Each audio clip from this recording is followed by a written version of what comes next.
हरियाणा में कांडा बंधुओं ने बीजेपी पार्टी पर हमला बोल दिया है। रानिया विधानसभा सीट से हरियाणा के रणदीप सिंह चौटाला जो हैं वो एमएलए रहे हैं। कांग्रेस पार्टी छोड़ करके काफी 25,000 के मार्जिन से लगभग जो है वो निर्दलीय जो है चुनाव लड़े थे और उसके बाद भाजपा में शामिल हो गए थे। लेकिन आज गोपाल कांडा के भाई हैं गोविंद कांडा जो भाजपा के अंदर शामिल है, लेकिन हलोपा एक पार्टी है।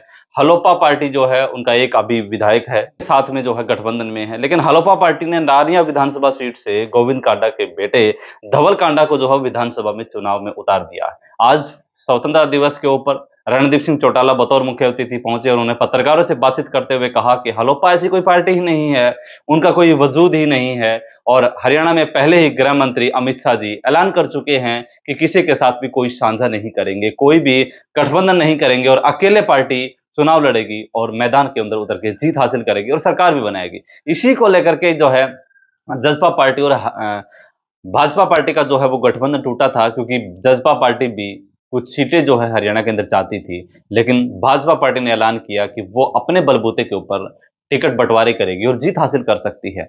अगर आलोपा पार्टी 10 से 15 सीटों की मांग कर सकती है, मांग कोई भी कर सकता है, अधिकार अपने अपने होते हैं, लेकिन उनका अभी कोई वजूद नहीं है। उन्होंने हवाला देते हुए जो अकाली दल है, शिरोमणि अकाली दल पंजाब के अंदर जो प्रकाश बादल सिंह की पार्टी रही, उन्होंने उसका हवाला देते हुए कहा कि 25 साल तक राज करने वाले बादल सिंह आज जो हैं वो बिल्कुल उनकी पार्टी समाप्त होती हुई नजर आ रही है। हरियाणा के अंदर ही नहीं, हरियाणा, पंजाब और यूपी के अंदर, गुजरात के अंदर जब सीटों का बंटवारा होता था, जब वहां की सरकारें तय होती थी, चौधरी देवीलाल तय किया करते थे। लेकिन आज उनकी पार्टी है, इंडियन लो आई है, जेजेपी आई है, दोनों पार्टियां जा चुकी हैं। पहले प्रधानमंत्री भी तय यहीं से हुआ करते थे, लेकिन आज का समय बदल चुका है और आज के इस बदलते समय के अंदर उन्होंने कहा कि सीधा का सीधा जो चुनाव है वो भाजपा वर्सेस कांग्रेस का होगा।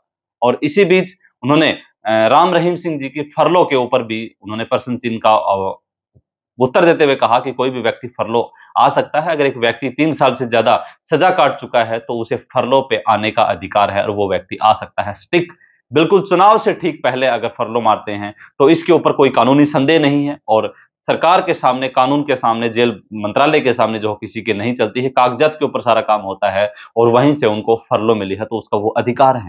उन्होंने कहा कि हलोपा के जो गोपाल कांडा है, गोपाल कांडा की पार्टी है और गोपाल कांडा जो है गृह मंत्री रहे हैं हरियाणा के अंदर, लेकिन आज फिलहाल उनकी पार्टी का हरियाणा के अंदर कोई जनाधार नहीं है और वो अगर रानिया विधानसभा सीट से मेरे खिलाफ किसी व्यक्ति को चुनाव मैदान में उतारते हैं तो इसका कोई औचित्य नहीं बनता है। अपने सीट के सवाल के ऊपर कहा कि क्या रानिया से रणदीप सिंह चौटाला भाजपा पार्टी के उम्मीदवार होंगे, तो उन्होंने कहा कि भाजपा पार्टी ने मुझे हिसार से जो है लोकसभा का चुनाव लड़वाया और 3 महीने चुनाव के हुए हैं, 5 लाख से ज्यादा वोट मैंने हासिल किए थे, तो परिवार का कारण रहा, परिवार के लोग सामने आ गए, इसी वजह से मुझे हार का सामना करना पड़ा। इन 3 महीनों के बीच में मेरे अंदर कोई डिस्क्वालिफिकेशन नहीं है, जिसकी वजह से मुझे टिकट मिलने पर संदेह हो सकता है।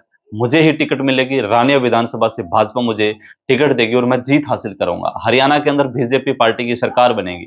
इस बात के ऊपर उन्होंने टॉपिक करते हुए कहा कि हरियाणा के आने वाले चुनाव के अंदर बहुत तकड़ा मुकाबला देखने को मिल सकता है, लेकिन सीधा मुकाबला जो है वो भाजपा पार्टी और कांग्रेस पार्टी के अंदर होगा, अन्य कोई पार्टियों का कोई वजूद नहीं है। उन्होंने यूपी के अंदर मायावती जी का भी जिक्र करते हुए कहा कि यूपी के अंदर जो जनादर होता था मायावती जी का, आज वो है बिल्कुल डाउन टू अर्थ आ चुका है, क्योंकि समय होता है और समय के बलबूते कोई भी व्यक्ति जो है हासिल कर सकता है। लेकिन आज हरियाणा के अंदर बीजेपी पार्टी का ग्राफ है और बीजेपी पार्टी सरकार बनाएगी। आप लोग किस तरीके से देखते हैं, कमेंट सेक्शन के अंदर अपनी राय जरूर दें। अगली वीडियो में बहुत जल्दी मिलेंगे। धन्यवाद। जय हिंद, जय भारत।